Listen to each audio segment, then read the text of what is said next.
लोकार्पण केलेल्या गृहप्रकल्पाची पंतप्रधान मोदींनी केली पाहणी। अधिकाऱ्यांकडून घरात दिलेल्या सुविधांची घेतली माहिती।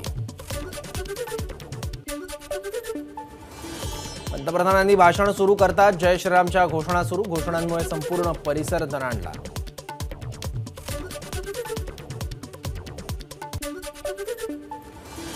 लहानपणीच्या घराच्या आठवणींना उजाळा देताना पंतप्रधानांचे डोळे पाणावले। मलाही लहानपणी अशा घरात राहायला हवं होतं। आवास योजनेबद्दल पंतप्रधानांचं वक्तव्य। देशात पूर्वी गरिबी हटावचे नारे दिले पण गरिबी हटली नाही। अर्धी भाकरी खाऊ असं सांगितलं जायचं पण अर्धी का पूर्ण भाकरी खायला हवी। गरिबांच्या नावावर योजना बनवल्या जायच्या पण त्यांना हक्क मिळायचा नाही। मोदींचं काँग्रेसवर टीकास्त्र।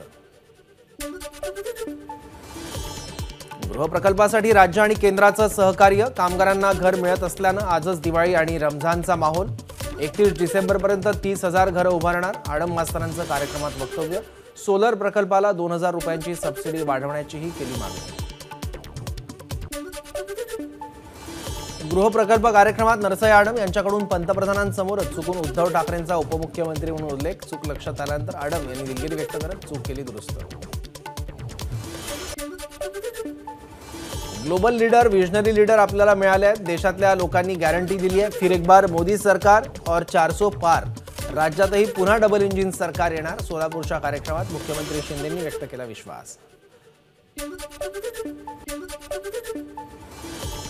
या गृहप्रकल्पाचं भूमिपूजन पंतप्रधान मोदींनी केलं होतं आणि आता त्यांच्याच हस्ते लोकार्पणही केलं जात आहे। हीच मोदींची गॅरंटी। मुख्यमंत्री एकनाथ शिंदे यांनी केलं मोदींचं कौतुक।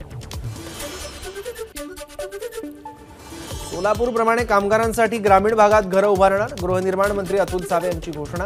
तर सोलापूरच्या प्रकल्पामुळे विश्वास वाढल्याची सावेंची माहिती। नोकरी मागणाऱ्यांना रामाचं फुकट दर्शन देत आहेत। देशात 88% लोकांना नोकऱ्या हव्यात, त्यांना दर्शन नको, नोकऱ्या द्या। संजय राऊतांची मोदींवर टीका। पंतप्रधान मोदी जिथे राजकीय फायदा तिथे जात आहेत। मणिपूरमध्ये लोकसभेच्या 25 जागा असत्या तर तिथे गेले असते। पंतप्रधानांच्या सोलापूर दौऱ्यावर संजय राऊतांची टीका। मोदींनी म्यानमार बॉर्डरवर जावं, लडाखला जावं, राऊतांचं आव्हान।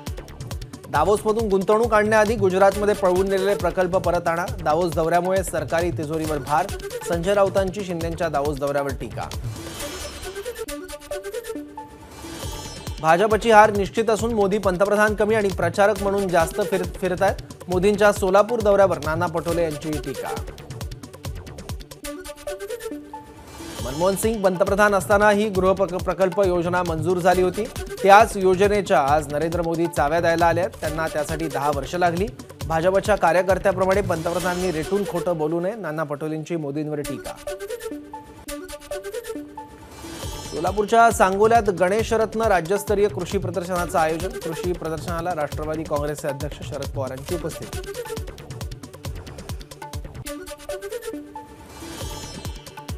पात्रता असूनही मुलीला डावलून कार्यकर्त्यांना संधी दिली। राष्ट्रवादीच्या कार्यकर्ता मेळाव्यात शरद पवार यांचं वक्तव्य।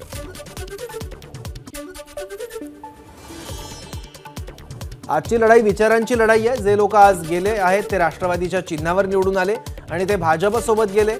सत्ता येते आणि जाते, सत्ता लोकांच्या जीवावरील असली पाहिजे। शरद पवारांचं कार्यकर्ता मेळाव्यात वक्तव्य। ठाकरे गटाचे आमदार राजन साळवींच्या घरी 10 तास एसीबीकडून चौकशी। साळवींच्या घराबाहेर कार्यकर्ते आक्रमक। राजन साळवी यांची एसीबी चौकशीनंतर आज रत्नागिरी शहरात काही ठिकाणी बॅनरबाजी। बॅनरवर कितीही त्रास दिला तरी एकच पक्ष असा उल्लेख। निवडणुकीतील राजकीय ठेकेदारी बंद झाली पाहिजे। काँग्रेस आणि भाजपने योग्य भूमिका घ्यावी। मी वर्षभरापूर्वी जिथे होतो तिथेच आहे। मी शेवटपर्यंत इंडिया आघाडीत सहभागी होण्याची वाट पाहीन। इंडिया आघाडीतील प्रवेशाबाबत प्रकाश आंबेडकरांची प्रतिक्रिया। सरकार सांगत असलेल्या कुणबी नोंदी फसव्या। मनोज जरांगे यांनी निवडणूक लढवावी, संसदेत जावं।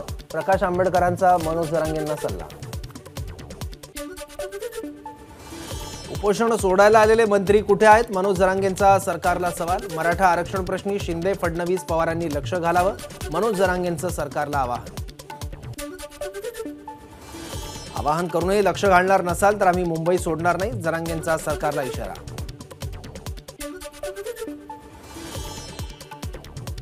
नंदुरबारमधून जरांगेंच्या आंदोलनात सहभागी होण्यासाठी हजारो बांधव मुंबईकडे उद्या कूच करणार। नंदुरबार सकल मराठा समाजाचा निर्णय। राष्ट्रवादीचे नजीब मुल्ला यांच्या वाढदिवसानिमित्त शिवसेनेकडून ठाणे महापालिकेच्या मुख्यालयासमोर बॅनरबाजी, बॅनरवर भावी आमदार असा उल्लेख. नजीब मुल्ला हे जितेंद्र आव्हाड यांचे निकटवर्तीय. अमरावतीत वाढीव मालमत्ता कराविरोधात काँग्रेस आक्रमक. अमरावती महानगरपालिकेच्या 5ही झोन कार्यालयावर काँग्रेसचं हल्लाबोल आंदोलन. महापालिकेविरोधात आक्रमक घोषणाबाजी. पालघरमध्ये पोलिसांचा तगडा बंदोबस्त तैनात. महाराष्ट्र प्रदूषण नियंत्रण मंडळाच्या जनसुनावणीच्या पार्श्वभूमीवर बंदोबस्त. वाढवण बंदर संघर्ष समितीने जनसुनावणीला विरोध केल्यानं प्रशासन सतर्क. सोन्याच्या साठ्यात भारतानं सौदी आणि युएईला टाकलं मागे. सर्वाधिक सोनं असलेल्या देशांच्या यादीत मिळवलं 9वं स्थान. मध्य रेल्वेची भंगार विक्रीतून 300 कोटींची कमाई. तर एप्रिल-डिसेंबर 2023 या कालावधीतील विक्रीच्या उद्दिष्टापेक्षा 32.23% वाढ. डोंबिवलीजवळील काटई परिसरातील पाईपलाईन फुटली. पाईपलाईनमधून नवी मुंबई परिसराला केला जातो पाणी पुरवठा. पाईपलाईन फुटल्यावर लाखो लिटर पाणी वाया. एबीपी माझा, उघडा डोळे बघा नीट.